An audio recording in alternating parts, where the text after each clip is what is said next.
नमस्कार दोस्तों, भगवान भोलेनाथ की कृपा आप सभी पर सदा यूं ही बनी रहे। दोस्तों, वैसे तो हिंदू धर्म में हर एक तिथि का अपना अलग ही महत्व होता है, पर ऐसे में शास्त्रों के अनुसार द्वादशी तिथि का अपना एक खास महत्व हो जाता है। इस दिन व्रत रखकर भगवान श्री कृष्ण की विधिवत पूजन करने से हमारे हर एक तरह के मनोकामनाओं की पूर्ति होती है।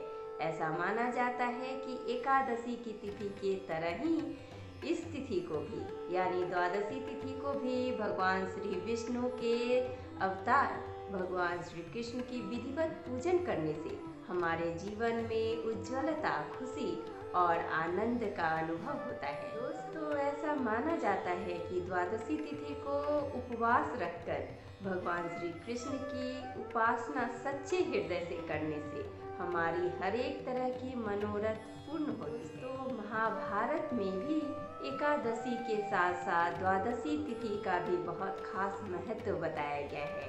भगवान श्री कृष्ण ने स्वयं युधिष्ठिर को द्वादशी तिथि के महात्म्य के बारे में बताया है।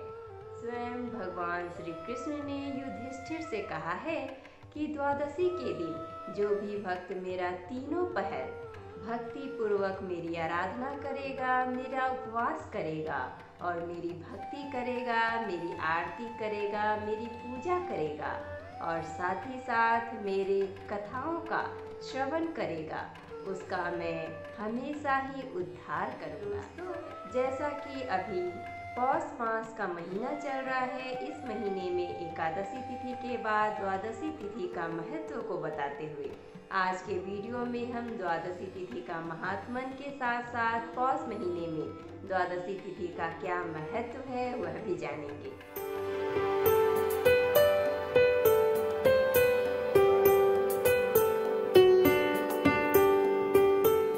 नमस्कार दोस्तों, मैं शिल्पी आप सभी का तहे दिल से स्वागत करती हूँ अपने YouTube चैनल कथा कहानी शिल्पी की जुबानी में। दोस्तों, इस चैनल के माध्यम से मैं आप सभी को हर तरह की कथा और कहानी सुनाऊंगी। अगर आपको मेरी तरह कथा और कहानी सुनना पसंद है तो प्लीज़ हमारे चैनल कथा कहानी शिल्पी की जुबानी को सब्सक्राइब कर लीजिए। और हाँ दोस्तों, अगर आपकी भी कोई कथा और कहानी है तो हमें प्लीज़ कमेंट बॉक्स में कमेंट करके ज़रूर बताइएगा। तो चलिए दोस्तों, बैठे बैठे क्या करें, करना है कुछ काम। सुनते हैं आज के वीडियो में द्वादशी का महात्म्य लेके भगवान विष्णु का नाम।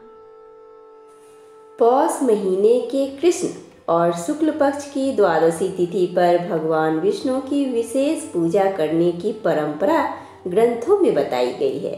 इस दिन भगवान विष्णु के नारायण रूप की पूजा करने का विधान बताया गया है, इसीलिए इसे स्वरूप द्वादशी भी कहते हैं। ऐसा करने से महायज्ञ करने जितना पुण्य मिलता है।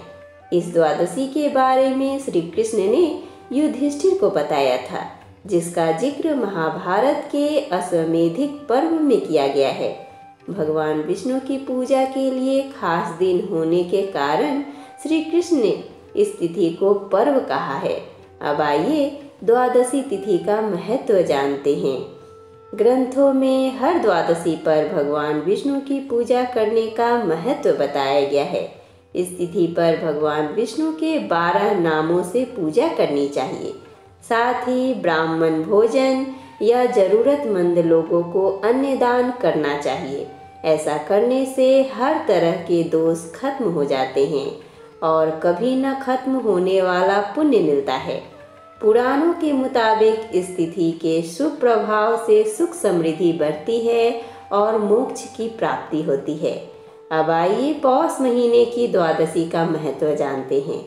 महाभारत के अश्वमेधिक पर्व में श्री कृष्ण ने युधिष्ठिर को बताया कि जो इंसान किसी भी तरह का व्रत या उपवास न कर सके वो केवल द्वादशी को ही उपवास करे, इससे मुझे बड़ी प्रसन्नता होती है। द्वादशी तिथि पर चंदन, फूल, फल, जल या पत्र भगवान विष्णु को चढ़ाने से हर तरह के पाप खत्म हो जाते हैं। साथ ही मनोकामनाएं भी पूरी हो जाती है। ऐसे इंसान पर भगवान की विशेष कृपा होती है।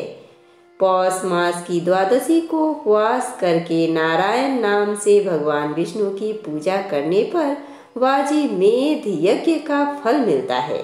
इस तिथि पर जो मनुष्य प्रेम पूर्वक भगवान विष्णु और वेद संहिता की पूजा करता है उसे हर तरह का सुख और महापुण्य का फल मिलता है।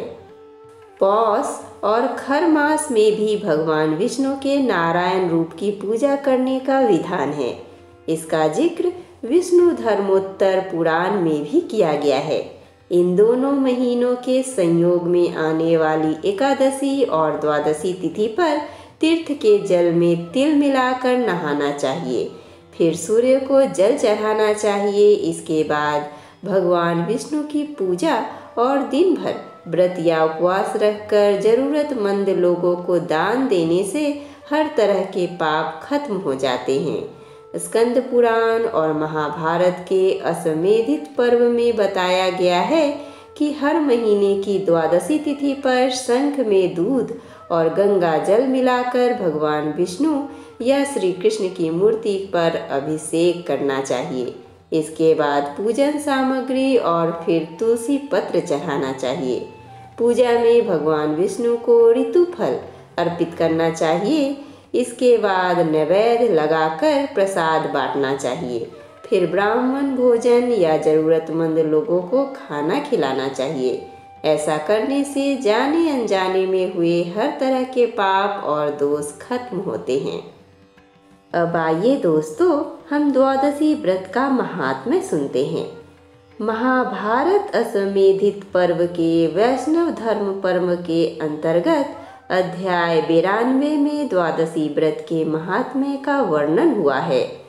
भगवान श्री कृष्ण द्वारा द्वादशी व्रत का महात्म्य सुनते हैं।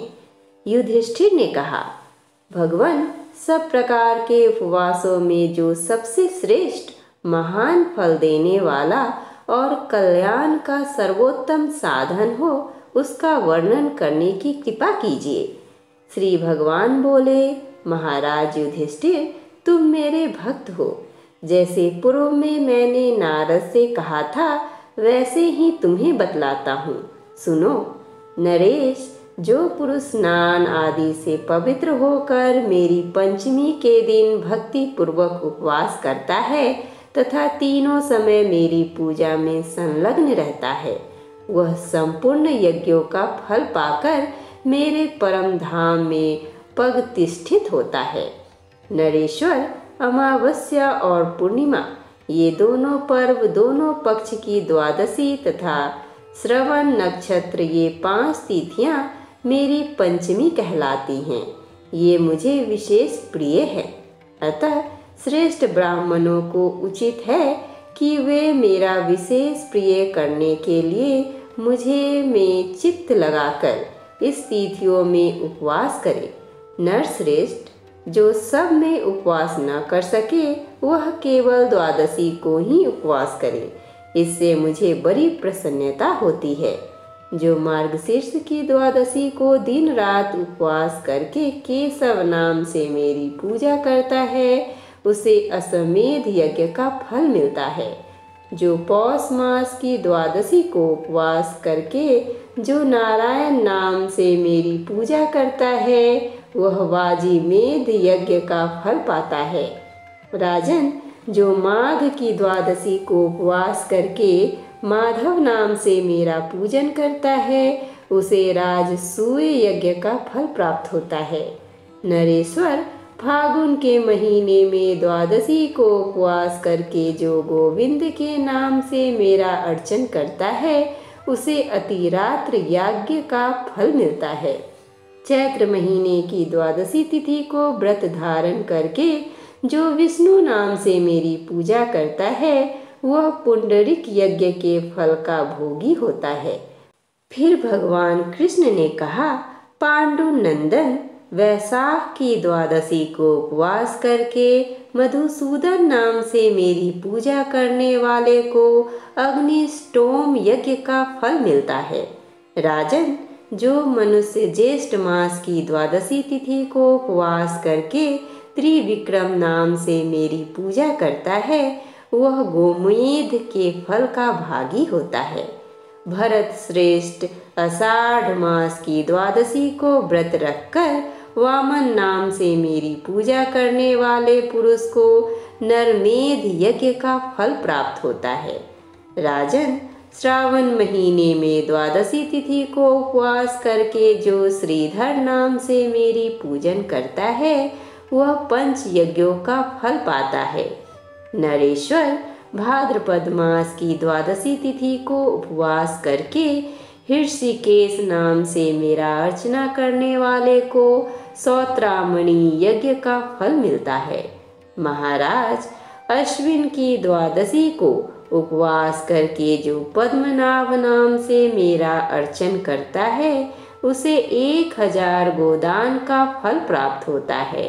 राजन, कार्तिक महीने की द्वादशी तिथि को व्रत रखकर जो दामोदर नाम से मेरी पूजा करता है उसको संपूर्ण यज्ञों का फल मिलता है। नरपते, जो द्वादशी को केवल उपवास ही करता है उसे पूर्वोक्त फल का आधा भाग ही प्राप्त होता है। इसी प्रकार श्रावण में यदि मनुष्य भक्ति युक्त चित्त से मेरी पूजा करता है तो वह मेरे सालोक्य मुक्ति को प्राप्त होता है। इसमें तनिक भी अनित्या विचार करने की आवश्यकता नहीं है। उपयुक्त रूप से प्रति मास आलस्य छोड़कर मेरी पूजा करते करते जब 1 साल पूरा हो जाए तब पुनः दूसरे साल भी मासिक पूजन प्रारंभ कर दे। इस प्रकार जो मेरी भक्ति मेरी आराधना में तत्पर होकर 12 वर्ष तक बिना किसी विघ्न बाधा के मेरी पूजा करता रहता है वह मेरे स्वरूप को प्राप्त हो जाता है। राजन, जो मनुष्य द्वादशी तिथि को प्रेम पूर्वक मेरी और वेद संहिता की पूजा करता है उसे पूर्वोक्त फलों की प्राप्ति होती है, इसमें संशय नहीं है। जो जातक द्वादशी तिथि को मेरे लिए चंदन, पुष्प, फल, जल, पत्र अथवा मूल अर्पण करता है उसके समान मेरा प्रिय भक्त और कोई नहीं है। नरश्रेष्ठ युधिष्ठिर, इंद्र आदि संपूर्ण देवता उपयुक्त विधि से मेरा भजन करने के कारण ही आज स्वर्गीय सुख का उपभोग कर रहे हैं। इस तरह से द्वादशी तिथि का महत्व और भी बढ़ जाता है। हमारे साथ बोलिए, ओम नमो भगवते वासुदेवाय नमः।